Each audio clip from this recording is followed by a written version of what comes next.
Welcome to episode 7 of the Whimsical Rant, the world's fastest paced podcast. It's the ultimate podcast for people with short attention spans. It's May 2022 and it's our election special. If the LNP managed to once again defy the polls and win the election, the content of this episode may not age well. But one thing we can guarantee is that it's very entertaining, if we do say so ourselves. I'm David, Hammer Time Hamley, and here's my sidekick, David, KB, Kaye-Smith. Thanks, Hammer Time. So what have we been up to since the last podcast? I'm glad I asked me that question. Hammer Time has, of course, been very busy in Melbourne, performing in shows, checking out the comedy festival, watching St Kilda and going to concerts. I've also been very busy up in Brisbane, sleeping in most days and going out for a daily coffee. Up in Brisbane, we've had the floods and the pandemic. I'm just waiting on the pestilence.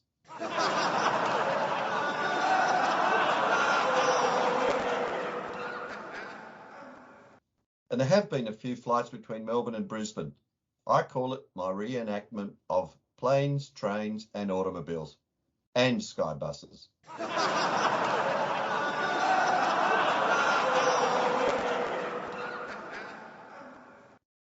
There are multiple musical interludes in this episode, featuring as always David T-Bone Barnett on guitar.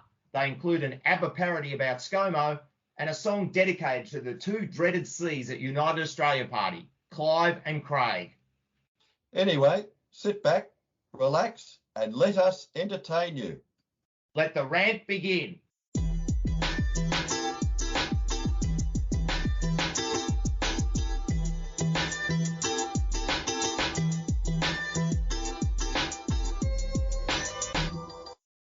Let's open this episode with the sports report. And it's a special feature on great sporting misadventures of Australian Prime Ministers, starting with little Johnny Howard. By his own admission, Johnny is a cricket tragic. So when he had the opportunity to roll his arm over in Pakistan in 2005, he jumped at the chance. He bowled 3 deliveries, 2 landed just in front of his own feet, one of which he surprisingly celebrated, and the other missed the pitch altogether. Bow, bow. However, when he was batting, he did manage to keep out a couple of deliveries from a 10-year-old boy.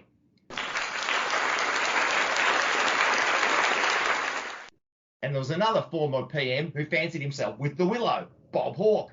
Way back in '84, Hawkeye was playing in a match with the Press Gallery in Canberra. He made a quick-fire 28 before he tried to pull a short one and was hit in the face.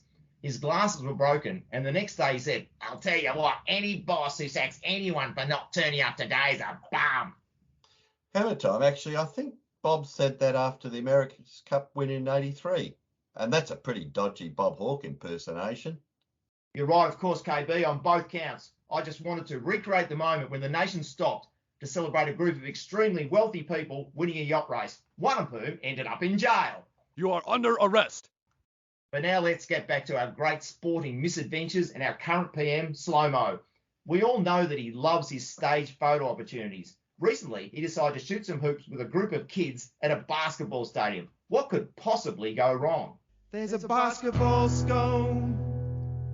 Shoot the basketball scone. Here's the camera scone. Look dorky, ooh. There's a basketball scone. Watch out for basketball scone. Incoming basketball scone. Knocking glasses off your nose. Ladies and gentlemen, give it up for Scott Jordan Morrison.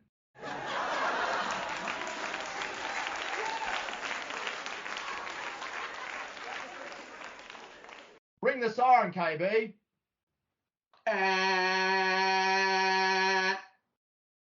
Now let's talk international diplomacy. The recently announced security arrangement between China and the Solomon Islands has the coalition government up in arms.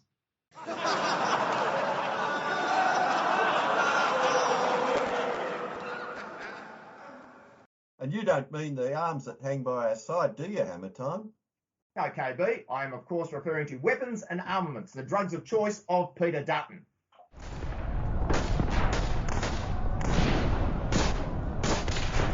Recently, the Minister for Home Affairs, Karen Andrews, or KA as she is never affectionately known, implied that the timing of the announcement of the pact during the election campaign amounted to political interference from Beijing. The LNP sure love a good conspiracy theory. They've been trying to link the Labor opposition to Beijing for quite a while. Back in February, Peter Dutton claimed that the Chinese Communist Party had picked Albo as their candidate in the coming election. And who can forget when Scomo, under parliamentary privilege, claimed that Labor Deputy Leader Richard Marles was a Manchurian candidate. Just like most of the statements that come out of Scomo's mouth, this phrase comes from fiction. It was actually the title of a book published in 1959, and it means a puppet acting on behalf of a foreign enemy, whereas Scomo is a muppet who acts on behalf of himself. Mana mana do do do do do, mana mana do do do do, mana mana do do do do do do do do do do do do do do. And now for the final word on Beijing, here is the always calm and reasonable Minister for Defence. War. What is it good for? A dirty, great big scare campaign.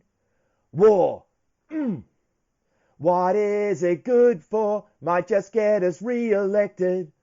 War. Good God. Prepare for war. Written and authorised by Peter, Mr. Potato Head Dutton, for the Liberal National Fearmongering Party. At this point, I must extend a heartfelt apology to anybody who was offended by the association of Peter Dutton with the lovable children's TV favourite, Mr. Potato Head, especially his good friends, Oscar the Orange, Katie the Carrot, and Cookie Cucumber. They've been delighting kids since the 1950s and deserve more respect. However, someone who doesn't deserve more respect is a man who's given pleasure to a large number of undiscerning bogans for many years. Today, co-host Carl Stuffed Shirt Anovic. Back in February, in a rare sober moment, Carl conducted one of his typically hard-hitting interviews on 60 Minutes with Jenny Morrison, who was backed by husband Scott on ukulele.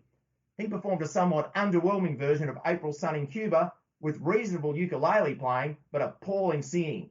The only lyrics he could remember were, "Take me to the April sun in Cuba, oh," which he sang twice. Fortunately, I can remember the lyrics he forgot. Take me to December sun in Hawaii, oh. Take me where the bushfires are totally out of sight.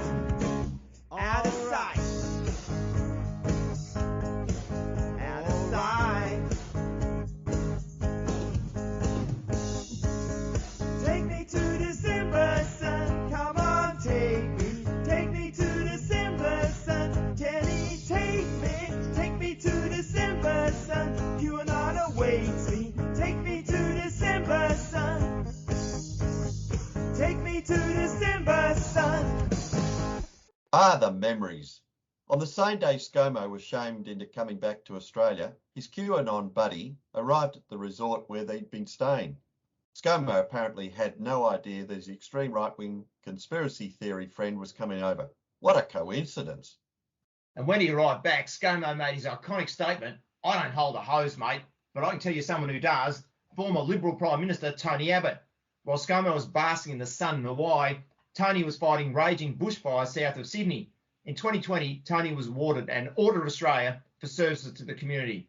If Scomo was ever given an Order of Australia, it would be for service to himself. There was a time when Tony Abbott was a compelling candidate for being crowned the worst Australian PM since World War II. But now Scomo is well and truly the clubhouse leader by a considerable margin. 4. And now, ladies and gentlemen, boys and girls, it's time for a fairy tale. Once upon a time, an Australian scientist conducted an experiment to see what would happen if we scraped the bottom of the gene pool. The result was UAP.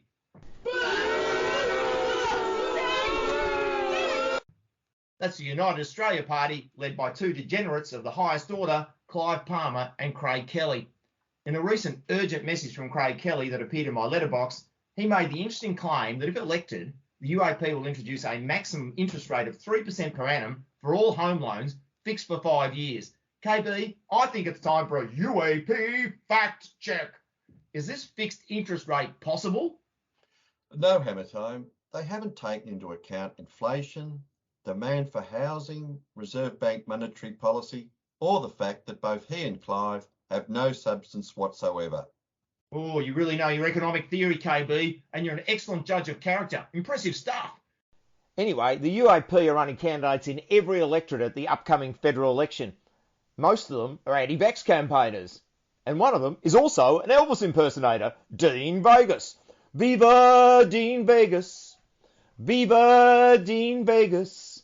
Viva, viva Dean Vegas. But I digress. Anyone who is still hesitant about getting vaccinated should ignore UAP and listen to this song. Because if you want to have the jab, you come and get it. If you wanna have the jab, come and get it. Make your mind up fast. If you want it anytime, you can get it. But you better hurry, 'cause you may not last. If I hear you say that there must be a catch, just like Craig and Clive, you are a fool and a dummy. If you wanted stuff UAP, come and get it, and you'll no longer be a great outcast. You'll no longer be a great outcast. You'll no longer be a great outcast.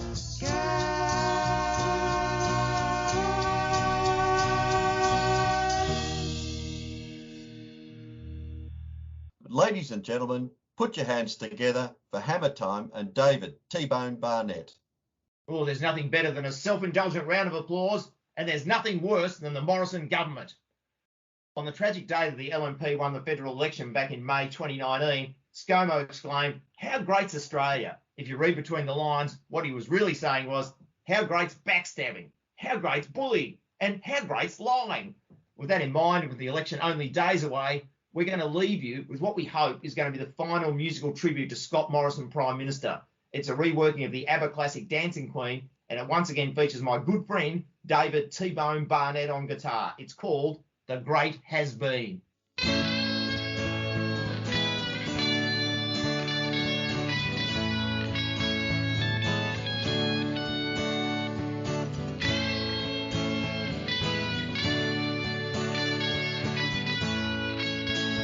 Oh yes, he can scheme and connive, lying each day of his life.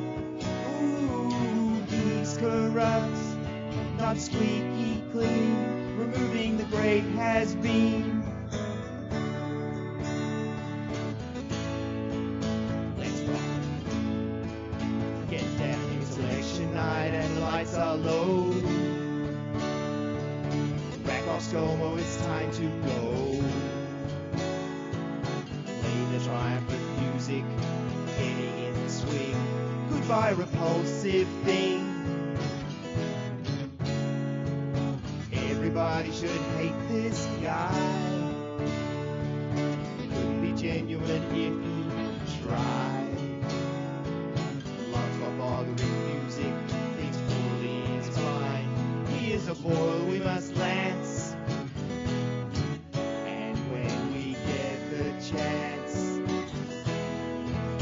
Stuff the great has been. Middle age, much more than 17.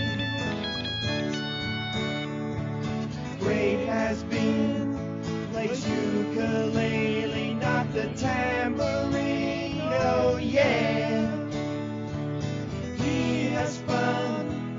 He has lied. Likes hiding behind his wife. Stop vaccines, tough French submarines, removing the great has been.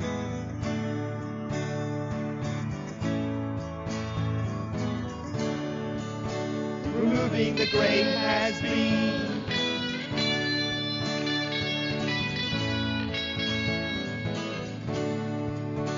Removing the great has been.